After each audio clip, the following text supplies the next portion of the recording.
உங்களுக்கு முருகனின் பாத சுவடு உள்ள கோவில் எங்க இருக்கு அப்படின்னு தெரியுமா?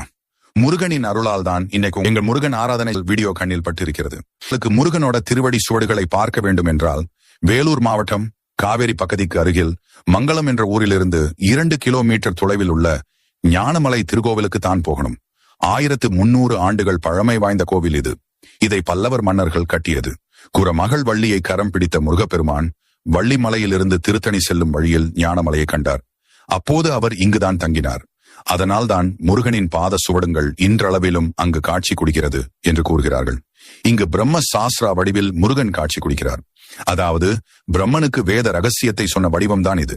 அது மட்டுமல்ல, அருணகிரிநாதர் ஞானமலையில் வந்து முருகன் பாத தரிசனத்தை பார்த்து இந்த கோவிலில் பாடல்களையும் பாடியிருக்கிறார். அஞ்ஞானத்தை போற்றி ஞானத்தை அருள்வதால் இது ஞானமலை முருகன் என்று அனைவராலும் அன்புடன் அழைக்கப்படுகிறார். இந்த வீடியோ பிடித்து இருந்தால்